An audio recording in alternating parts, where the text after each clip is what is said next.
गुस्ताखी माफ हरियाणा में आपका स्वागत है। हरियाणा में 50 साल से खोजी पत्रकारिता कर रहे पवन कुमार बंसल सुबह की चाय की चर्चा पर हम बात करेंगे। आज के हिंदुस्तान टाइम्स में खबर छपी, गुड़गांव के डीसी का बयान।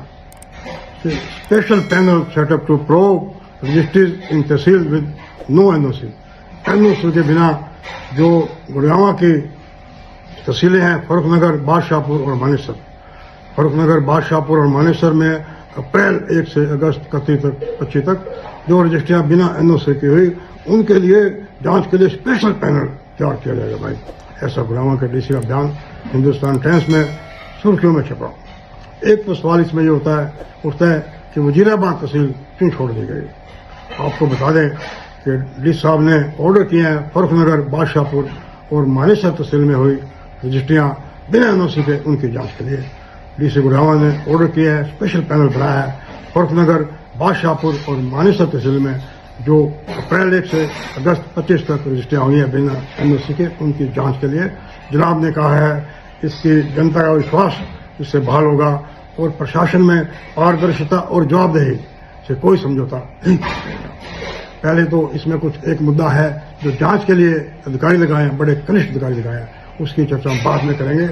अब एक सवाल पैदा होता है, क्या डिप्टी कमिश्नर वजीराबाद तहसील में बहुत पहले, हालांकि मामला पुराना है, योगा गुरु धीरेन्द्र ब्रह्मचारी का जो ट्रस्ट था, अर्पण आश्रम ट्रस्ट, जिसकी प्राइम लैंड 192 कनाल जो कि कमर्शियल है इस समय, उसकी जो रजिस्ट्री हुई डॉक्यूमेंट फोर्स करके, मैनिपुलेशन करके हुई, कोई कम से कम 500 करोड़ की जमीन थी, वो 50 करोड़ में जमीन बेच दी गई। ये अलग बात है। अब कोर्ट ने भी उस सौदे को कैंसिल कर दिया है, लेकिन उस सौदे में जिसकी भूमिका रही, एक आईएएस अफसर की भूमिका रही, उसके बारे में अभी तक कोई जांच नहीं हो रही भाई। आपको बता दें, धीरेन्द्र ब्रह्मचारी ने गुड़गांव में अपना आश्रम बनाया था। वो इंदिरा गांधी के बड़े करीब थे, तब उस आश्रम में बड़ी रौनक लगती थी। उनकी जो जमीन थी 192 कनाल, अर्पण आश्रम सोसाइटी के नाम से ट्रस्ट बना था। कुछ लोगों ने, 3 कंपनियों ने मिली भगत करके ये जमीन 50 करोड़ में रजिस्ट्री करवा ली, जबकि जमीन 500 करोड़ की थी भाई। 500 करोड़ की जमीन की रजिस्ट्री 50 करोड़ में करा ली। आपको बता दें, रजिस्ट्री ऑनलाइन होती है। अगर ऑनलाइन रजिस्ट्री होती तो चूंकि डॉक्यूमेंट पूरे नहीं थे, डॉक्यूमेंट फर्जी थे, रजिस्ट्री अप्रूव नहीं होती। इसका एक तरीका निकाला गया। जो जिले में एक आईएएस अफसर तैनात थे उस समय, उनसे बात की गई। उन्होंने क्या किया जनाब, बड़ा तरीका निकाला। शायद हैदराबाद या मसूरी अकेडमी में आईएएस अफसर ऐसे नए नए तरीके सीखते हैं। मैनुअल कर दिया भाई रजिस्ट्री का काम, 1 दिन के लिए मैनुअल कर दिया, ऑर्डर मैनुअल हो गई रजिस्ट्री। मैनुअल रजिस्ट्री में तो भाई काम हो गया, खेल हो गया। उसके बाद रजिस्ट्री फिर ऑनलाइन कर दी, रजिस्ट्री होगी भाई। इतराज उठा, चलो वो एक अलग बात है कि बाद में वो कैंसिल होगी। लेकिन सवाल ये पैदा होता है, क्यों मैनुअल की गई, किस अफसर की भूमिका थी, क्या उसकी जांच गुड़गांव के डिप्टी कमिश्नर करवाएंगे? शायद नहीं, क्योंकि इसमें एक आईएएस अफसर की इन्वॉल्वमेंट है। अब हम चर्चा करते हैं जो डी साहब ने ऑर्डर किए हैं। उन्होंने, बड़ा अजीब सी बात है, उन्होंने कहा है कि जो स्पेशल पैनल बने हैं, ये कंसर्न जो एसडीएम है वो सुपरवाइज करेंगे, उनके निरीक्षण में होंगे। पहली बात तो बता दें, एसडीएम के पास इतना वर्कलोड होता है, वो क्या निरीक्षण करेंगे। और इनकी इंक्वायरी के लिए जो अफसर लगाए हैं भाई, फरुखनगर जो तहसील है उसमें जो रजिस्ट्रियां हुई बिना एनओसी के, फरुखनगर तहसील में जो रजिस्ट्रियां बिना एनओसी की हुई, उसकी जांच कौन करेंगे? पटौदी के नायब तहसीलदार सतीश भाई रजिस्ट्रियां करते हैं तहसीलदार और नायब तहसीलदार रैंक के अफसर।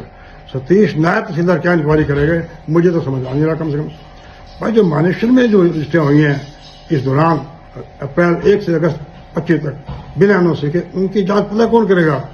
जो गुड़गांव में आरसी है, रजिस्ट्री क्लर्क है, वो जांच करेगा भाई। अरे रजिस्ट्री क्लर्क क्या जांच करेगा, फिर मुझे समझ नहीं आ रही। और जो बादशाहपुर में जो प्राइम तहसील है गुड़गांव की, उसमें जो उसकी जांच जो करेगा रजिस्ट्रियों की बिना एनओसी की रजिस्ट्रियों की, कैश ब्रांच में असिस्टेंट है भाई, कोई कैश ब्रांच में कोई असिस्टेंट है, प्रदीप, वो जांच करेगा। कैसी जांच होगी आप अंदाजा लगा सकते हो। उस पर तुरा ये जनाब डी साहब कह रहे हैं कि जनता का विश्वास जितना हमारी प्राथमिकता है और प्रशासन में पारदर्शिता और जवाबदेही से कोई समझौता नहीं किया जाएगा। अब आप अंदाजा लगा लो, रजिस्ट्री क्लर्क और कैश ब्रांच का असिस्टेंट और नायब तहसीलदार इतने बड़े घोटाले की कैसे जांच करेगा? मुझे तो कम से कम समझ नहीं आ रहा। मैं 50 साल से पत्रकारिता कर रहा हूं, प्रशासन में भी बड़े अफसरों से मिलने जुलने का अनुभव रहा है गवर्नेंस पे भी मैं हरियाणा की गवर्नेंस पे किताब भी लिख चुका हूँ, मुझे समझ नहीं आया कि कैसी जांच होगी। नमस्कार।